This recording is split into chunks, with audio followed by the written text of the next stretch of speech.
우리 모두에게도 은혜가 되고 또 하나님께서 기뻐 영광 받으신 줄 믿습니다. 그 찬양 가사 가운데 반복되는 가사가 주의 영원한 팔 의지해 라고 하는 그런 가사가 있습니다. 여러분 주님의 팔 의지하십니까? 근데 주님의 팔은 영원하신 팔입니다. 우리는 손을 이렇게 오래 들고 있으면 힘들어요. 언젠가 이게 내려야 돼요. 근데 주님의 팔은 힘들지 않아요. 하나님이시니까. 영원하신 팔이. 그 팔을 의지할 때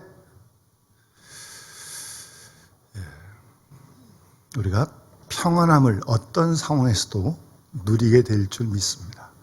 그러니까 지금 예배하는 이 시간에도 여러분 마음 가운데 평안함이 없고 불안하고 걱정이 되고 누군가 미워 죽겠고 막 그거 팔 의지하지 못해서 그런 거예요. 잘 분별을 하세요. 스스로.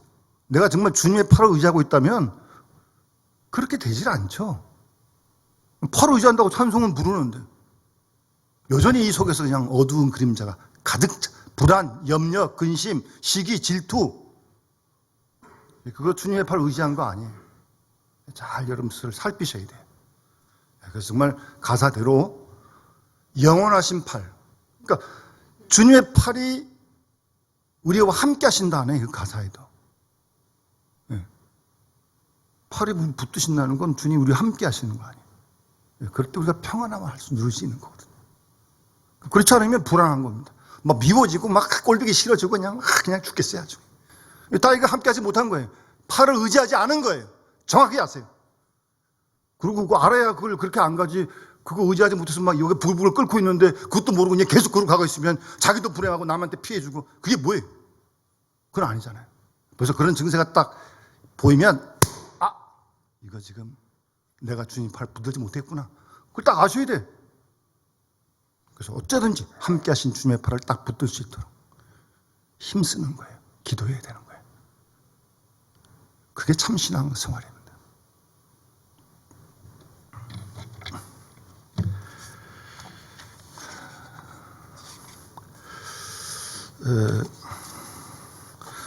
여러분들은 성경에 나온 인물 가운데서 어떤 인물을 좋아하십니까? 좋아한다는 표현을 좀 관심 있어 하십니까? 언제 기회 되면 다 여쭤보고 싶은데 지금은 그럴 수 없고요. 나중에 제가 신방감에 한번 여쭤보겠습니다. 어떤 인물을 만약에 좋아하시고 관심을 갖는다면 왜 그 인물이 좋고 그 인물에 관심을 갖습니까? 이유가 뭐예요? 이유가 있을 거 아니에요. 이유가. 한번 스스로 조용히 답해 보시기 바랍니다. 어떤 분은 그러시더라고요.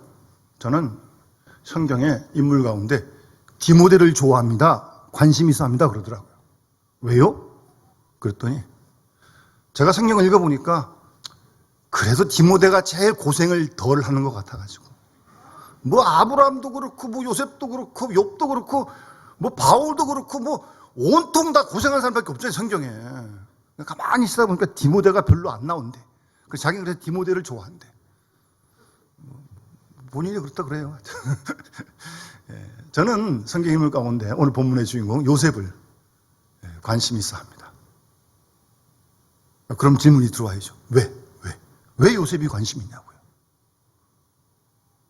관심 있는 이유가 뭐예요? 오늘 본문뿐만 아니라 앞에 본문을 이렇게 가만 보면 요셉의 믿음은 흔들리질 않아요. 예? 흔들리질 않아요. 제가 그래서 좋아해요. 그래서 관심이 있어요. 그 말은 뭐예요? 제가 자주 흔들리거든요. 여러 가지 이유로. 안팎의 시험으로. 그럼 제가 설교를 안 하겠습니까? 신방을 안 하겠습니까? 설교할 때도 항상 그 믿음의 페이스를 딱 지켜야 되는데 이게 쉽지가 않아요. 이게. 여기 불불 끓어도 설교해야지 제가 안 하겠어요? 낙심이라도 올라와 해야지. 오늘 연기입니다. 자습입니다. 그럴 수 있어요? 그렇게 못하잖아요. 어떤 형편이 됐든 제가 여기 서 있을 때 이 시간에요. 그러려면 그 믿음을 잘 지켜야 되는데 그게 너무 어려운 거예요. 그 어떻게 요셉이 이렇게 흔들리지 않는 믿음을 갖고, 노예로 팔릴 때도, 누명을 쓰고 감옥 들어갈 때도, 오늘 본문에도 감옥 속에서 지금 일하고 있는데 흔들림이 없어요. 여러분, 어떤 선전 문구 가운데 흔들리지 않는 평안함, 편안함, 그런 문구 들어보셨죠? 김영주 지사님.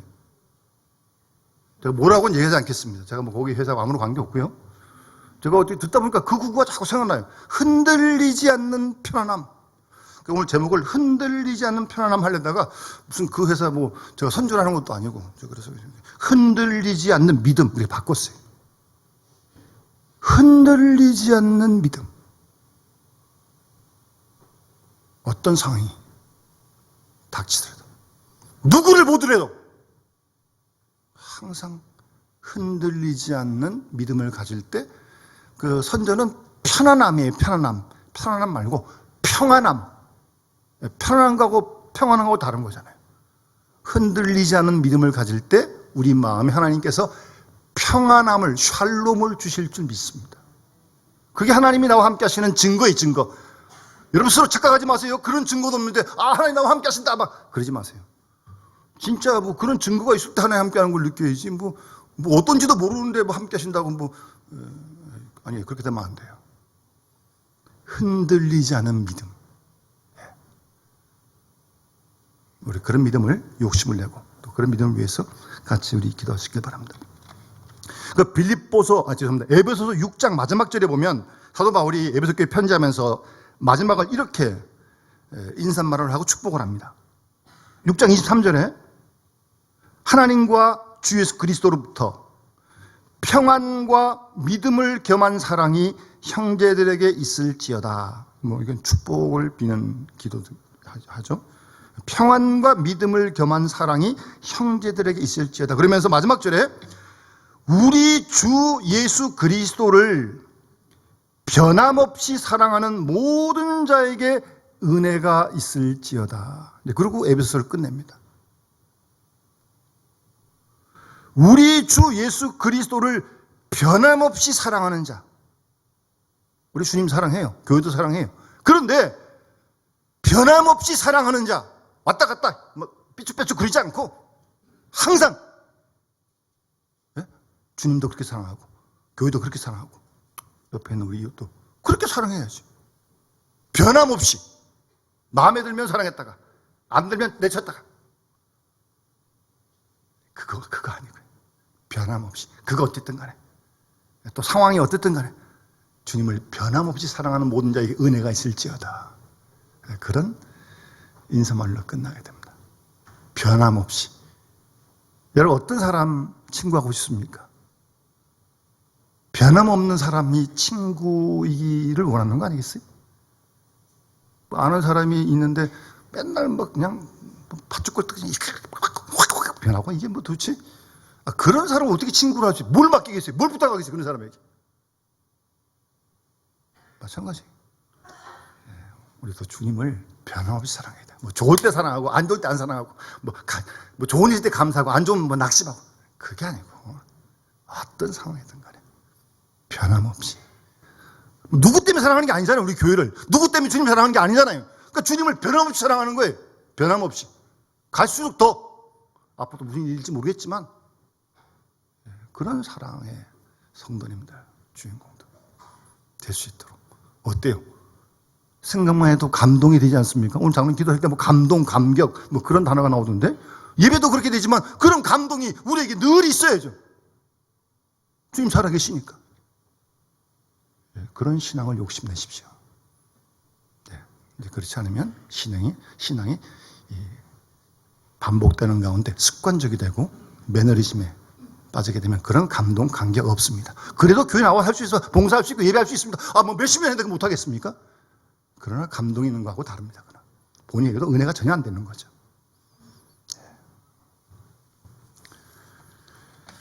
오늘 이 본문에 나오는 요셉, 어딜 가나 노예로 팔릴 때나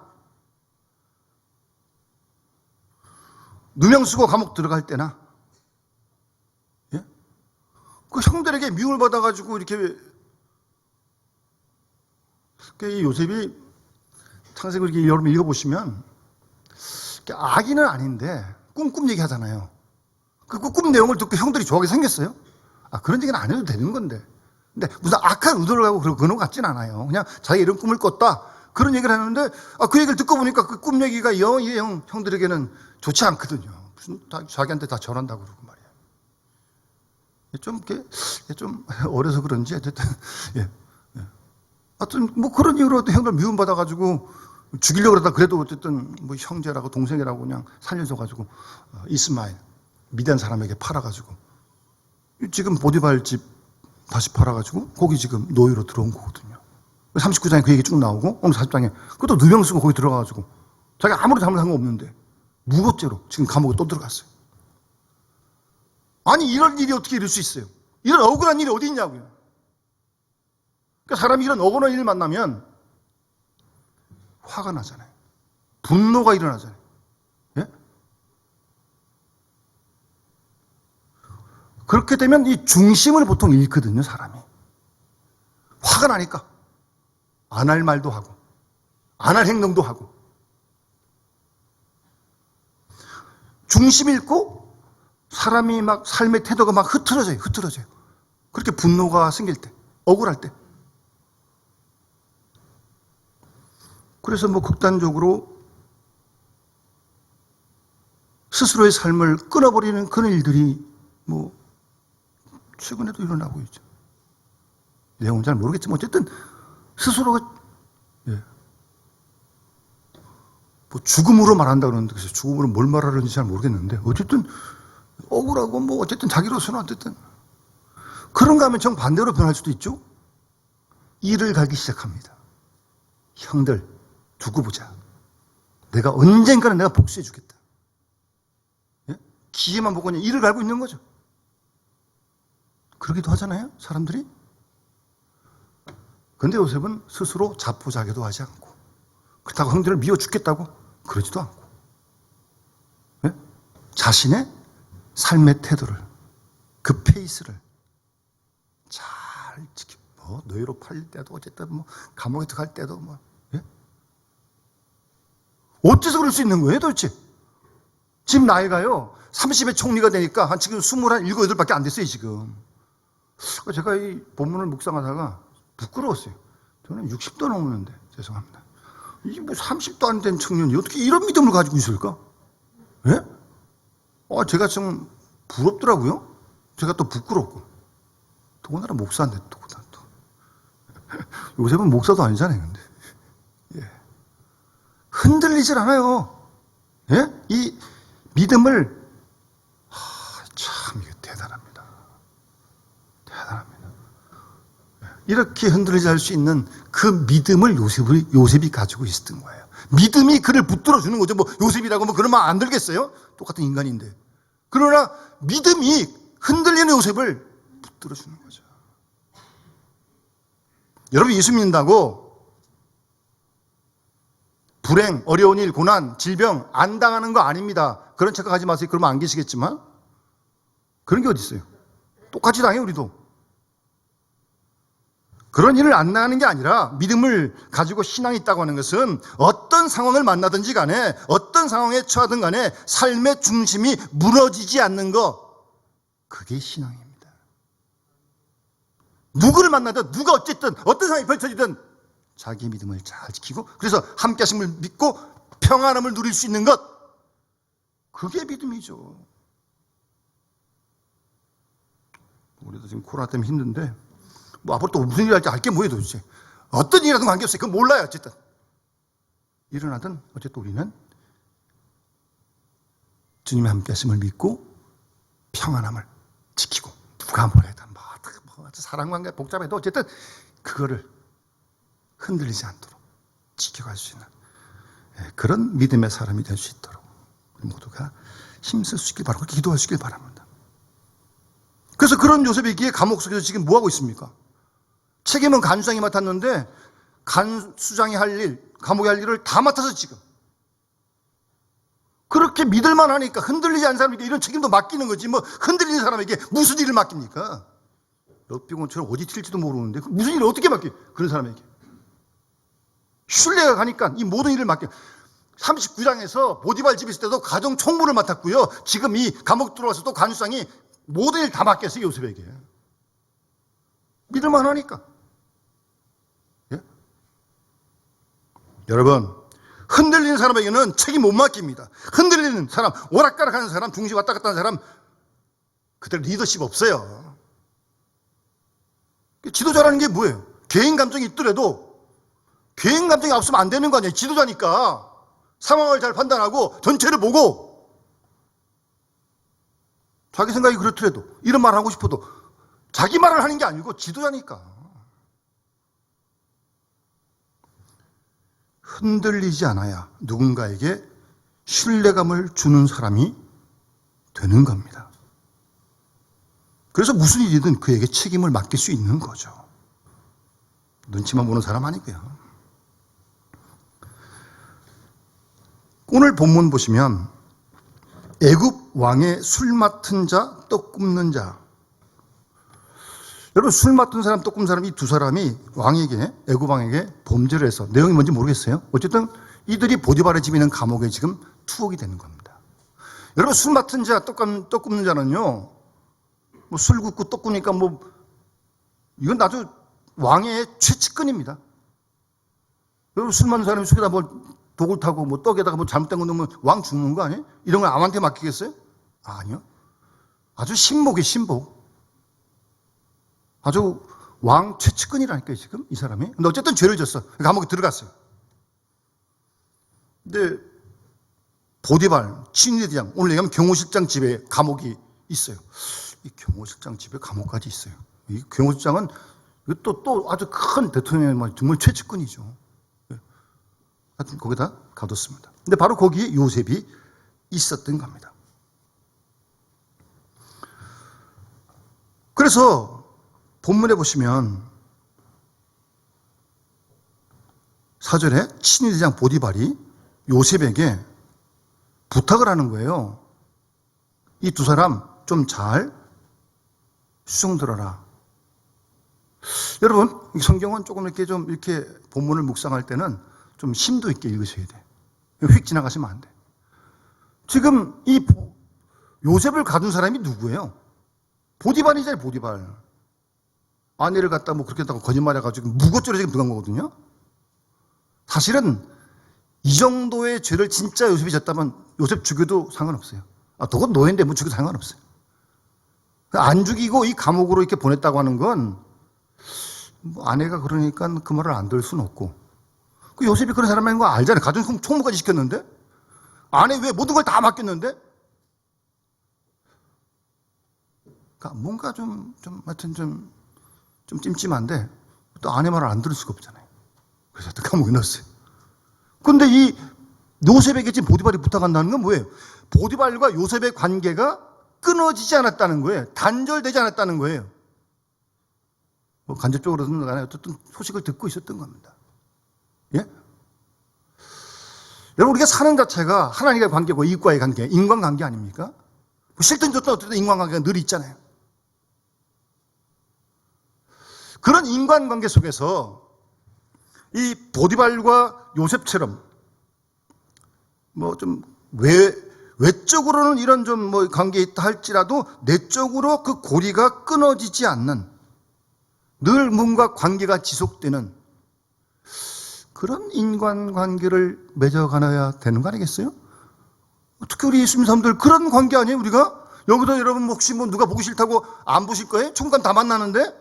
어떻게 하려고? 가족끼리라도 좀 불편할 수 있는 거지. 어떻게 다 사람 마음이 똑같겠습니까?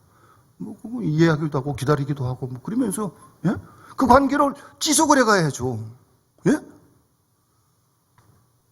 그러니까 보디발은 요셉과의 관계 끊지 않은 거예요.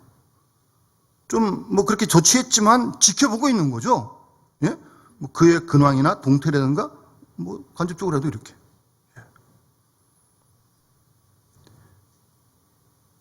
요셉을 향한 보디발의 신뢰가 끊어지지 않았던 거죠. 예. 여러분, 우리가 사람을 만났다가 헤어지기도 하고 좀 그럴 수도 있는데 어쨌든 우리 자신, 대한 평가가 좋아야 되는 거 아니에요? 내가 좀 잠깐 만났는데 이분이 이런 분이더라. 뭐 이런 헤어지더라도 그렇게 헤어지고 그래야 또 만날 때 기쁜 거 아니겠어요? 그런 인간관계를 해갈 수 있는, 보고 싶고 또 만나고 싶고 소식도 듣고 싶고, 하여튼 그런 단절되지 않는 하여튼 그런 관계를 지켜가고 있었던 것을 우리가 본문에서 발견하게 됩니다. 헤어져도 기억나는 사람, 헤어져도 관계를 유지하고 싶은 사람, 헤어져서 무슨 일이 나면 생각나는 사람, 만나봐야겠다, 물어봐야겠다, 좀 부탁 좀 해야겠다, 좀 그런 사람. 보디발에게는 요셉이 비록 감옥에 놓지만 그런 인물이었던 거예요. 지금 이 두 사람 부탁한다고 얘기를 하는 겁니다. 뭐 요셉도 지금 죄수인데 그러나 그 관리 책임을 다 맡았거든요. 그에게 본문에 보면 수종 들게 했다 그랬어요. 수종 들게 했다. 그랬는데 요셉은 섬겼다 그랬어요. 이 표현만 가지고는 이 두 분위기를 좀 잘 우리가 구분하기 좀 힘든데 비슷한 것 같지만 원래 그 원어를 보면 조금 느낌이 다릅니다. 처음에 수종 들겠다는 말은 이 두 관원장 잘 관리해라. 좀 도와줘라. 좀 잘 다루어라. 왕의 또 측근이 그러니까 좀 그런 뜻의 부탁이에요. 영어로 얘기하면 컨트롤 좀 잘해라. 그런 말. 그렇게 보디발이 부탁했는데 요셉은 섬겼다는 말은요, 그런 뜻이 아니에요. 다루다, 관리했다, 그냥 공적으로 했다, 이런 말이 아니에요. 섬겼다는 말은 영어로 표현하는 게 제일 좋아요. 서브했다. 정말 진짜 섬기는 거예요. 미니스터라는 단어도 그런 뜻이거든요. 그러니까 컨트롤하라 그러고 관리해라 그랬는데 요셉은 섬기고 미니스터하고 서브했다는 거예요. 이 두 원어의 차이가 느낌이 완전히 다릅니다. 요셉이 보디발 말대로 그냥 관리해주고 그러면 되는 거죠. 더 안 해도 돼. 근데 그렇게 하지 않았단 말입니다. 여러분 이 정부의 장관이 미니스터입니다. 장관은 원래 미니스터, 봉사하는 거예요. 장관이 목에 힘주라는 게 아니고 백성을 섬기라는 거지. 무슨 장관이 무슨 그런 뜻이라니까요. 근데 그런 미니스터가 이렇게 영어로 이렇게 오게 되면 목회자도 미니스터예요. 목회를 미니스터 한다 그러네요. 그런 의미, 지금 의미 자체가 완전히 다른 겁니다. 좀 더 쉽게 노골적으로 표현하면 요셉에게 그들을 어쨌든 먼저 들어왔고 그런 것도 통제할 수 있는 권한이 있음에 불구하고 요즘 쓰는 말로 갑질하지 않았다는 겁니다. 요즘은 별것도 아닌 가지고 갑질한 데가 너무 많아가지고 여기 감옥에서 얼마든지 갑질할 수 있는 거 아니에요? 자기가 지금 먼저 들어가 있는데 그것도 관유상에 시임 받아가지고 지금 다 웬만한 일 다 하는데 그렇게 하지 않았다는 거예요. 요셉은 사람은 쥐꼬리기만한 권력을 가져도 갑질하려고 그러는데 그게 다 죄인의 속성입니다. 그걸 또 교회에서 그러려고 그래? 말도 안 되는 소리지. 교회에서 어떻게 무슨 목사가 일본이고 그다음에 직급이 있는 겁니까 여기 지금? 아니요, 절대 그렇지 않습니다. 기존 신자가 목에 힘주고 새 신자는 그래야 되는 겁니까? 어디 그런 교회가 있어요? 우리는 안 그렇지만 그런 교회 아니에요. 충분히 요셉은 그들을 조종할 수 있는 그런 권한이 있었지만 그들을 섬겼다는 겁니다. 섬겼다는 거예요. 그래서 좀 이렇게 한번 의역을 할 수 있어요. 쉽게 말씀드리면 요셉은 감옥 속에서 수감자들을 목회한 거예요. 목회라는 의미를 좀 넓게 해석해서 목회가 목사가 교인들을 섬기는 거 아니에요? 여러분도 가정과 교회에서 모두를 다 섬기는 거 아니에요? 그걸 목회하는 거죠. 목회하는 거예요. 여러분들이 전문적인 목사가 하는 그런 일이 아니라 할지라도 섬기는 자체가 목회라니까요. 그렇지 않습니까? 섬긴다고 하는 태도는요, 내가 하나님의 일꾼이 되어 있다는 걸 깨닫는 사람이고, 그래서 자신의 삶 속에서 정말 섬김을 실천하는 거죠. 그게 그리스도인 아닙니까? 주님이 섬기러 오셨잖아요. 주님이 섬김을 받으러 오시지 않으셨잖아요. 그런 예수 우리가 따르는데 우리도 섬겨야 되는 거 아니에요? 흉내라도 내야 되는 거 아니에요? 요셉은 감옥 속에서 이렇게 수감자들을 목회했다는 거죠. 목회, 잘 섬겼다는 거예요. 사람은 누구나 어떤 조직에 들어가면 고난이 주어집니다. 그런데 그 고난 가지고 옆에 사람을 힘들게 하고 괴롭게 하는 사람이 꼭 있어요. 요셉은 그러지 않았다는 겁니다. 가정 총무를 할 때도 아마 가정 총무로서 다른 종들을 다 섬긴 것 같아요. 감옥에 들어와서도 죄수들을 섬겼던 겁니다. 보디발이 특별히 좀 관리해라 그랬는데 그들을 잘 섬겼다는 겁니다. 그러면 섬긴다는 게 구체적으로 뭡니까?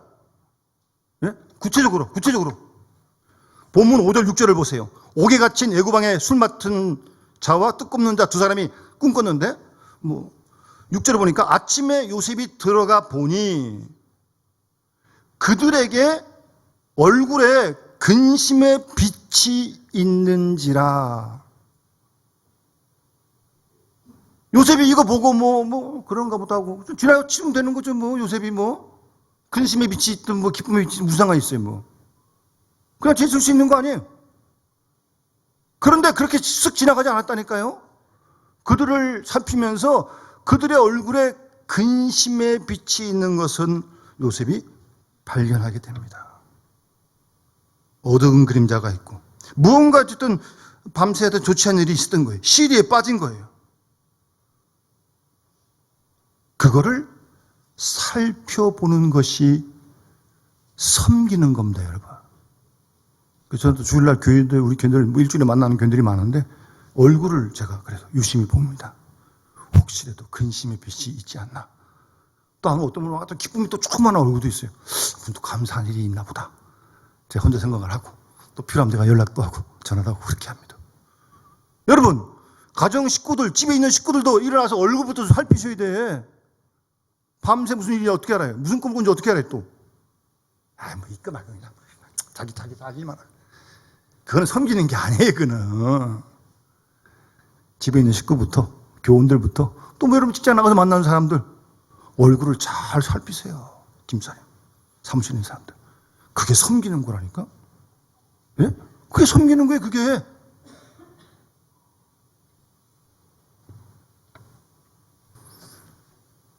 목회라는 게 목회.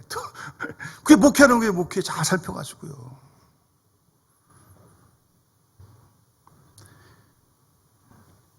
여러분, 우리 모든 그리스도인들은 섬기도록 부름받은 사람들 아닙니까? 우리가? 주님이 섬기러 오셨는데 우리가 섬기도록 부름받은 사람들이 우리는 가정이든 교회든 직장이든 누군 어디 가서든 간에 교회가 세상을 섬기는 거예요. 그 사실을 우리가 잊지 말아야 합니다. 그것만 잊어버리지 않아도 미운 털 박히지 않습니다.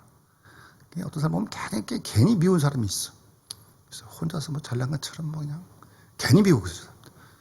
섬기려고 그러면요, 절대 미움받지 않습니다. 관리하다가 사고 치는 거죠. 관리하다가 난리가 나는 거죠. 어쨌든 근데 요셉이 이럴 수 있었던 그 배경이 어디 있겠냐고요. 성경에 기록되어 있지 않지만 자기 처지도 지금 보따리 풀면 정말 할 일이 많은 사람인데 그런 환경에 있었음에도 불구하고 요셉의 마음속에 평안함이 있는 거죠. 그게 형통인 겁니다, 여러분. 형통이라는 말은 나쁜 일이 하나도 없다 그런 사람이 어디 있어요? 그런 인생이 어디 있어요? 어떤 일을 만나든 마음에 평안함이 있다는 거예요. 다윗이 시편 23편 1절에서 노래하듯이 여호와가 내 목자시니 내가 부족함이 없습니다. 아무것도 원치 않습니다. 자신이 충만해. 그러니까 이렇게 섬길 수 있는 거지. 여기서 부부를 끊고 그냥 낙심하고 절망당했는데 미워 죽겠는데 누구를 섬기기는. 요셉의 마음속에 지금 그런 평안함이 있는 거예요. 스스로 나는 만족함이 있는 거죠. 그게 형통이라니까요. 성경에서 말씀하시는 의미는 자신이 부족함이 없다는 말씀입니다. 내가 부족하면 절대 이렇게 섬기지 못합니다. 뭐 요셉이 이거 안 한다고 누가 뭐라 그랬어요? 뭐 얼굴도 살필 필요 없고 뭐 무슨 꿈 무슨 일이 있었냐 뭐 이런 거 안 물어봐도 누가 뭐라 그랬어요? 그런데 안 해도 될 일을 하는 거예요. 섬기기 위해서. 섬김이라는 게 원래 하지 않은 일도 하지 않아도 될 일도 하는 게 섬기는 거예요. 섬겨야 할 이유 때문에 섬긴다면 그건 섬기는 게 아니죠. 백화점 직원들은 뭐 섬기기 싫어도 탁 인사를 얼마나 또 잘하는지. 뭐 사다가도 또 마음에 안 들어도 네 알겠습니다 하고 탁 끝까지 갈 때도 안녕히 가세요 안 사고 가도 그건 자기가 할 일이니까 하는 거예요. 그건 섬기는 게 아니에요. 그건 돈 받고 하는 거고. 우리는 그렇지 않아도 되는데 요셉이 안 살펴도 되는데 살펴보고 살펴뿐만 아니라 물어보잖아요. 지금 물어보잖아요. 예? 예. 어두운 그림이 있으니까 예? 어찌하여 오늘 당신들의 얼굴에 근심의 빛이 있습니까? 따뜻하게 그에게 물어보는 거예요. 그게 섬기는 겁니다. 뭐 어려운 거 아니에요. 뭐 대단한 거 아니고요. 살펴보고 그리고 혹시 왜 그렇습니까? 뭐 때문에 그렇습니까? 이 따뜻한 말 한마디. 우리 교회는 안 그러지만 우리 교회에 이제 가끔 또 새로운 분들이 있거든요. 뭐 지나가다가 오신 분도 있고 뭐 교회를 정하려고 오신 분도 있는데 여러분 우리끼리 대부분 다 잘 알잖아요. 오래 있어서. 그러니까 여러분들이 모르는 사람 다 새 가족이거든요. 새 가족이 여러분 모르는 분의 얼굴이 딱 보이시면 우선 인사부터 하고 반갑습니다. 뭔가 두려워들 볼까요? 어딘지 다 모를 거 아니에요, 사람은. 뭘 도와드릴까요? 이렇게 묻는 그 한마디가 그 사람에게 안 그러지 모르고 지금 어디 갈지도 뭐 할지도 모르겠는데 궁금하게 많은데 얼마나 고맙겠어요. 그게 섬기는 거라니까요. 뭐 누가 어건 말건 뭐 두리번 거리건 말건 그냥 자기 할 일 바쁘다고 막 물론 할 일 하세요. 좋은데 그런 분들이 보이시면 잠깐 멈추고 좀 물어보고 따뜻하게 잘 이렇게 대해주고 물어봐 주는 게 정말 환대를 하는 거예요. 환대. 얘기도 잘 들어주고 그러는 게 섬기는 거 아니겠습니까? 에이 목사님 지금 내 코가 석자인데 뭐 누구를 섬기라고 그랬습니까? 요셉은 뭐 자기 코 석자네 지금? 이렇게 무릎을 형편해 지금 요셉이? 예? 자기 신세 한탄을 내면 한도 끝도 없는 사람이 요셉도. 그럼에도 불구하고 근심의 빛을 삼키고 얼굴을 살피고 그에게 따뜻하게 이렇게 물어주고 환대해주고 대단해요. 대단해요. 그렇게 섬기는 겁니다. 섬기는 거예요. 예? 괜히 자기가 좀 폼 잡고도 높다는 사람은요 남한테 말 잘 안 합니다. 우리 직장한테서는 그런 거 아니에요? 목이 힘주고 딱 그냥 말 잘 안 해.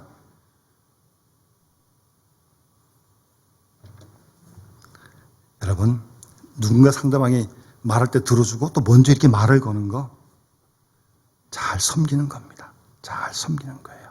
이렇게 요셉이 얼굴을 살피고 그에게 근심을 보았고 그리고 시리에 빠졌다는 그에게 좋게 이렇게 질문해 주는 거. 예? 이게 섬기는 겁니다. 섬기는 거. 목회하는 거예요. 목회하는 거예요. 그게. 예? 더 나아가 사실은 그게 우리의 정말 예배 아니겠어요? 삶의 자리에서 삶으로 드린 예배 아닙니까? 그게? 이 예배 물론 드려야 되지만 이 예배로 끝나는 게 아니라 우리의 삶의 자리에서 이런 자세를 취하는 거. 그게 예배의 삶이죠. 뭐 예배자로 사는 거죠. 예배자로. 그게 그리스도인의 정체성인 줄 믿습니다. 세상은 그런 일에 관심 없습니다. 절대 말하지 않습니다. 물어보지도 않고요. 그런데 먼저 말을 걸고 먼저 살펴주고 그러한 것이 섬김의 생활인 것을 요셉은 오늘 우리에게 분명하게 말씀해주고 있습니다. 제가 이 말씀을 묵상하다가 나이도 30도 안 된 이 청년이 도대체 어떻게 이런 믿음을 갖게 되었을까? 궁금한 거예요 이제는. 그래 저도 그런 믿음 좀 가질 거 아니에요? 어떻게 30도 안 됐는데 이런 믿음을 가질 수 있는 거예요? 날 때부터요? 그렇지 않아요. 날 때부터 그런 게 어디 있어요? 그래서 곰곰이 묵상을 하고 이걸 좀 풀어야 될 거 아니겠어요? 그 앞에 39장을 제가 좀 여러 번 읽었어요. 39장을 읽다 보니까 거기에 아주 반복된 표현이 나와요. 39장에. 집에서 한번 읽어보세요. 39장 2절에 여호와께서 요셉과 함께 하심으로 그가 형통한 자가 되었다. 지금 노예로 팔렸을 때 얘기하는 거예요, 지금. 종으로 팔렸지만 억울하게 그 보디발의 집에서 하나님이 요셉과 함께 하시니까 그가 형통한 자가 됐다는 거예요. 환경 안 바뀌었어요. 그대로예요, 지금. 종으로 팔린 거예요. 그런데 하나님이 함께 하시니까 형통한 자가 됐다는 거고. 3절에 보니까 그의 주인이 보디발이 여호와께서 요셉과 함께 하심을 보았어요. 알았어요. 보디발이 요셉을 가만 보니까 하나님이 요셉과 함께 하는구나. 여러분, 다른 사람들이 여러분과 함께 하시는 거 압니다. 아시겠어요? 우리가 그런 걸 증거해야 되는 게 그게 복음으로 사는 거 아니에요? 어디서든지 간에 나를 보고 저 사람이 하나님이 나와 함께 하시는구나. 뭐 그 반대일 수도 있겠죠? 보디발이 알았어요. 보디발. 여호와께서 그와 함께 하심을 보았고 또 여호와께서 그의 범사 모든 일에 형통케 하심을 보았다는 거예요. 이게 절대 잘 됐단 말이 아니에요. 노예로 팔려서 잘 될 게 뭐가 있어요. 그러니까 정말 하나님이 함께 하신 충만한 그 상태가 형통이라는 거예요. 그래서 보디발 집에도 하나님께서 복을 주시고요. 가장 총무로 삼고요. 예? 그래서 39장 끝에 가면 21절에 여호와께서 요셉과 함께 하시고 그에게 인자를 사랑을 더하사 간수장에게 은혜를 받게 했다. 지금 감옥 들어와서도 지금 이런 은혜. 하나님이 함께 하시니까. 뭡니까? 하나님이 함께 하시는 것 때문에, 그 믿음 때문에 요셉이 이런 굴곡이 많은 삶 속에서 흔들리지 않는 평안함을 누릴 수 있었던 겁니다. 여러분, 예수님 이름이 뭐예요? 마태복음 1장에 임마누엘이 하리라. 임마누엘이 뭐예요? 그냥 모르는 사람 아무도 없잖아요. 번역한 적 하나님이 우리와 함께 계신다. 마태복음 28장 마지막 절에 무슨 말씀이에요? 세상 끝날까지 내가 너희와 함께 있겠다. 항상.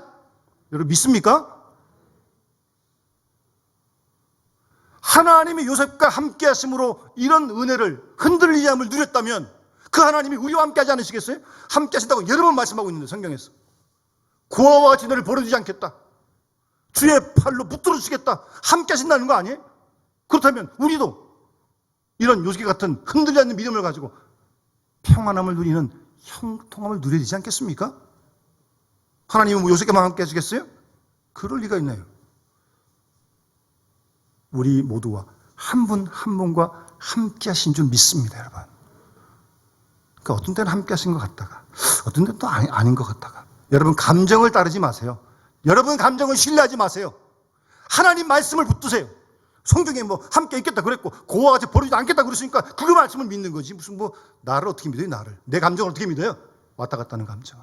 말씀을 딱 붙으세요. 감정이 그런 감정 안 와도 함께 하신다고 그러니까 함께 하는 거죠. 뭐 그걸 믿는 거지 뭐. 은혜를 구하고. 그럴 때 우리가 어떤 상황이든 누굴 만나든 흔들리지 않는 이런 믿음의 평안함을 누리게 될 줄 믿습니다. 주께서 우리를 부르시는 그 순간에도. 그 순간이 잘 모르긴 하겠지만 좀 두려운 마음이 확실히 들 것 같아요. 그때도 주께서 함께 하시면 약속하셨으니까 그 말씀을 딱 붙드는 거예요. 말씀이 나를 다스릴 수 있도록. 그럴 때 우리 그 순간도, 세상을 떠나는 순간도 흔들리지 않는 믿음의 평안함을 누리게 될 줄 믿습니다. 그런 믿음을 가지고 이제 또 나가서 여러분들이 목회하시는 거예요. 가정에서, 직장에서, 일터에서 목회하시는 거예요. 여러분들 통해서 하나님 함께 하심을 증가할 수 있어야죠. 그런 기대감을 갖고 이번 한 주도 주와 함께 승리하는 영광을 있는 믿음의 시간 되시길 주님을 축원합니다. 우리 찬송 413장 찬양 드리면서 봉헌하도록 하겠습니다.